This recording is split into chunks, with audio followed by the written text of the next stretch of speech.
KPBS On Demand is supported by UC San Diego's Art Power, presenting cellist Joshua Roman, performing from his album Immunity, alongside music by J.S. Bach and more. Sunday, June 22nd at UC San Diego's Epstein Family Amphitheater. Reserve your tickets at artpower.ucsd.edu.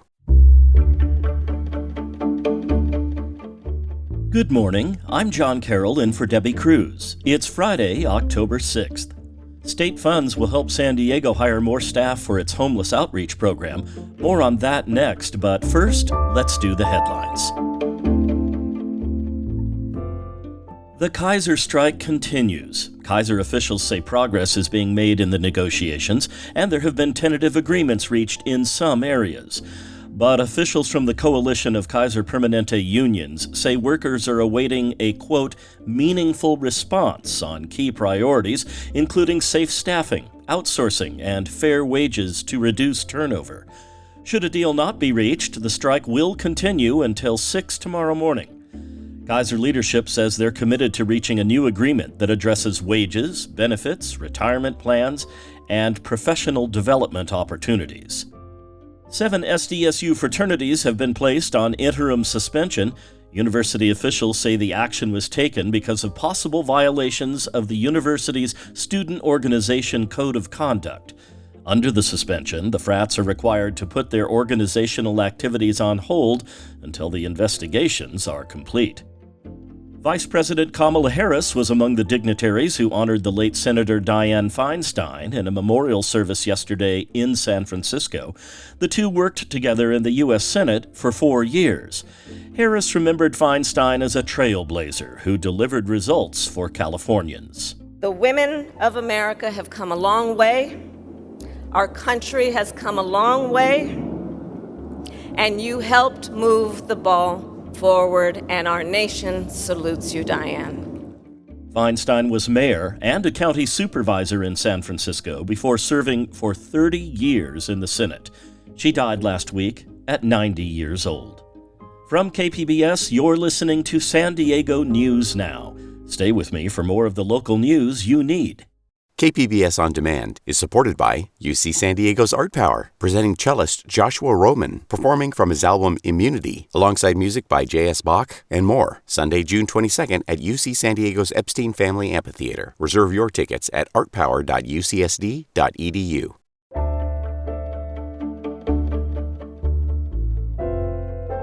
State funding has been secured for San Diego's homeless outreach programs. Reporter Melissa May has the details. Assemblymember Brian Mainshine secured $750,000 of the state's budget to expand the San Diego Housing Commission's multidisciplinary outreach program. There are currently over 50 outreach workers who go out into the community to help unsheltered residents. Erica Metter is PATH's Associate Director for Outreach Services and describes how this funding will be used.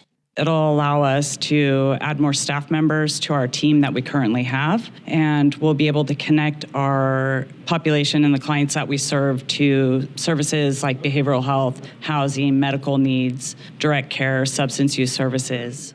The secured funds support the Community Action Plan on Homelessness for the City of San Diego.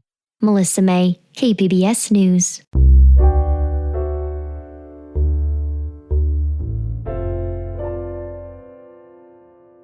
San Diego and the region's investor-owned utility are celebrating the first year of a program designed to get rooftop solar to those who can't afford it. Here's environment reporter Eric Anderson with more. San Diego Gas and Electric says shareholders are donating $1 million a year to install photovoltaic panels on homes in some of the city's under-resourced neighborhoods. SDG&E's Estela de Llanos is pleased the company is helping. We're celebrating the completion of the first year of the 10-year program, and we've completed 36 to date. The program is part of the utility's $80 million franchise agreement with the city. That deal gives SDG&E exclusive use of the city's right-of-way to deliver gas and electric service. But critics say the solar program is just greenwashing for a company that doesn't prioritize equity or rooftop solar. Eric Anderson, KPBS News. In other environment-related news, this week, NPR is spotlighting climate change solutions. Reporter Katie Hyson looked at how a community garden in City Heights is healing a patch of land and the people who tend it. Auto shops crowd the corner of University Avenue and 39th Street in City Heights. But if you turn down the alley behind a Valvoline oil change, you'll find a once-abandoned lot blooming with life. The Revolutionary Growers Garden is run by the local Black Panther Party. We just planted some potatoes and they started sprouting and they look real nice, and flowers and squash and... That's Gardener Day's dream. They're non-binary and have chosen that name. This garden has absolutely transformed my relationship with the earth in like the most beautiful way. Community members care for the garden together and teach each other. Sometimes I come here and then I learn something, and then like 20 minutes later someone asks me a question and it's the same thing that I just learned, so I told them what I just learned. So it's like we're really just like trading information all the time. They eat what they grow and say it tastes better than grocery store produce. It doesn't travel by truck or sit in a refrigerator. Often it's straight from the ground to their mouths. We had like a watermelon growing and we cut it open. We were so excited. We shared it with everyone. We just like slurped that up and it was so good. If there's more than we can take home, then we just knock on the neighbors' doors and we just like, hey, do you want any squash or tomatoes? Dream imagines this knowledge spreading. Like, it would be so beautiful if we had this garden, not just in every like city, but like on every block, you know, like, and to feed the community in that block. We're only using party members' chosen names in this story because they're concerned about being targeted by law enforcement. They say knowing how to grow your own food is vital for neighborhoods like City Heights that are expected to be overburdened by climate change. Fiel, another gardener and a Black Panther Party member, explains. As climate change progresses, fruits and vegetables are going to become more expensive because, especially in California, in Southern California, they need more water, and we're just not going to have it.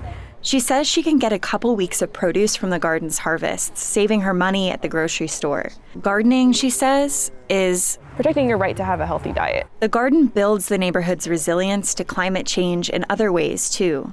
The plants absorb sun, helping lower temperatures that are commonly higher in lower-income communities of color like City Heights that have fewer trees and more asphalt. And unlike asphalt, the soil retains water and reduces runoff, which may become increasingly necessary as San Diego experiences unusually heavy rains. And Fiel says, working together in a garden helps build trust between neighbors. If you're constantly feeling like you're in competition with your neighbors or you have to defend yourself against people who live down the street from you, it doesn't enhance your quality of life. And the gardeners are not just making the neighborhood more resilient. They're healing this plot of earth and changing how they relate to the rest of it. Fiel again. So even though we have some really huge spiders and they're really scary, they're also very important to the garden, so you have to leave them alone and let them do their thing. So it teaches a lot of respect. They grow a variety of crops in each bed, unlike most big farms that grow one crop and deplete the soil. They avoid tilling, which releases carbon into the atmosphere. They compost and make natural insect repellents instead of using synthetic fertilizers and pesticides. These practices contrast with large-scale food production, which is estimated to create 1/4 of global carbon emissions. Coyote, a Panther Party member and gardener, says he's noticed the garden becoming less predictable. There's less kind of stability, and I think that's what you notice the most. Yeah, I can't ever be like, oh, well, last year in January, this happened. It's like, well, every January is a new January. He says that this garden alone won't fix the climate crisis, but it's something most people can do. This isn't going to be the thing that does it, right? This is one small part, but it is a small part that you can engage in. The gardeners invite anyone to come learn how to plant seeds and grow a movement on their own block. Katie Hyson, KPBS News. Coming up, a street in Barrio Logan will be renamed after the neighborhood's priest, Father Brown. We'll have that story and more just after the break.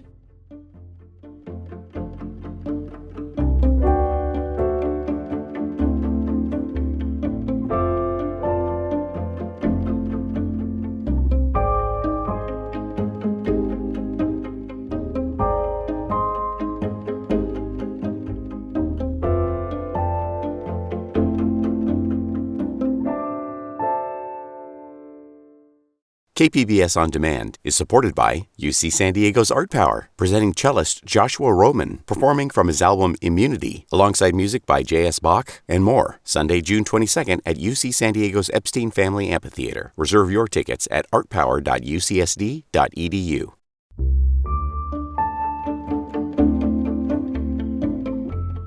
The street outside Our Lady of Guadalupe Church in Barrio Logan will be renamed tomorrow after Father Brown, the priest who served the neighborhood for 50 years and earned the nickname El Padrecito del Barrio, Father of the Neighborhood.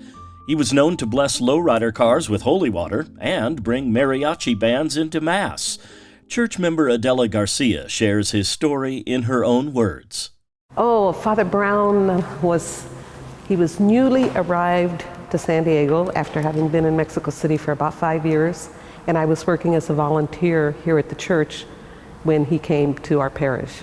At first it was difficult because it wasn't because he was not Mexican, it's just that he was very progressive. You know, he was not, when he arrived in tennis shorts. When I answered the door, he was in white tennis shorts. He had just come from a tennis match. And he said he was Father Brown, and I said, who? And then he said, Father Brown, and I didn't believe him. Because all of our priests always dressed in the black cassocks, and they were very traditional, and the church was much more conservative. Once you got to the point where you spoke with him, you could see the beauty, but it wasn't the outer beauty. You could see what was inside of him. He brought out the best in people, and he dealt with the worst that was happening in our community, and it never scared him. He always felt like there was a solution to it, and he joined forces with people that were working to better the community. You would have to know the history of this area. The freeway really tore the community in half, and thousands of homes were eliminated in the construction of Interstate 5. Here it was like we had our own little community. We even had a movie theater, we had a furniture store, and families that used to live side by side, all of a sudden, like ants that you pour water on and destroy their path. That's the way everybody scooted out. And there was a sense of depression, I think, at that time, because there was what's our identity now? And yet he came in and he just understood that, you know, that there was a need for people to gather. We have the best neighborhood in all of San Diego. It is rich with love, with talent, and a lot of people just don't know what a wonderful community this is to live in. He did, and he was here in San Diego, almost in this area, for almost 50 years. He had a Mexican heart. He loved our culture. He knew more about our culture than I think anyone I had ever met. In Mexico, you always had the fiestas with the queen and her court. And he loved that. He said, oh, let's do that. And our dances were huge. He wasn't just someone that was in here praying. Of course he prayed, and he had tremendous faith, but he felt that faith needed to be put in action. And so what he would do is walk around, meet people, engage people, open the doors of the church so that it wasn't us and them. He said to me, Adela, when you meet someone, don't start with where you differ. Start with where you're alike and build up, and you will find that whatever differences you have, you probably can come past them, because we're not really all that different. And he believed that his whole life, and that's the way he treated people. And he had people that were very wealthy that loved him. He had people that were very poor that loved him. He was this man who just had so much energy and love for people. You just wanted to be around him. He had this magic like I've never seen anyone. He could attract the older generation, the younger generation, and everyone in between. He just connected with everyone.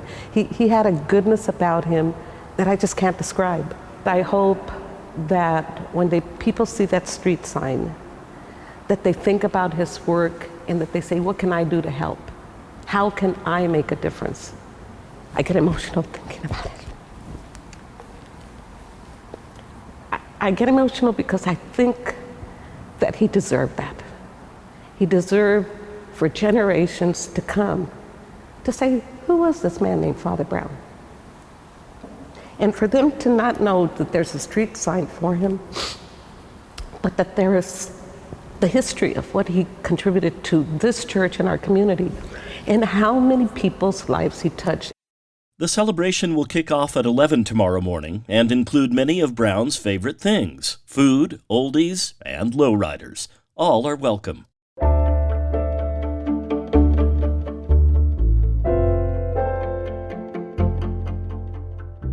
County Health and Human Services Agency this week put out a list of the top 10 baby names from last year. Mateo and Olivia were the most popular names for newborns in 2022. Liam, Noah, Emma, and Isabella also made the list. That's it for the podcast today. This podcast is produced by KPBS producer Emmeline Mohebi and edited by KPBS senior producer Brooke Ruth. We'd like to thank KPBS editor Megan Burke for helping the podcast team this week. As always, you can find more San Diego news online at kpbs.org. Join us again on Monday to start the week with the day's top stories, and we'll hear a story about what it's like to be a college student living in the U.S. and going to school in Tijuana. I'm John Carroll. Thanks for listening, and have a great weekend. KPBS On Demand is supported by UC San Diego's Art Power, presenting cellist Joshua Roman, performing from his album Immunity, alongside music by J.S. Bach and more, Sunday, June 22nd at UC San Diego's Epstein Family Amphitheater. Reserve your tickets at artpower.ucsd.edu.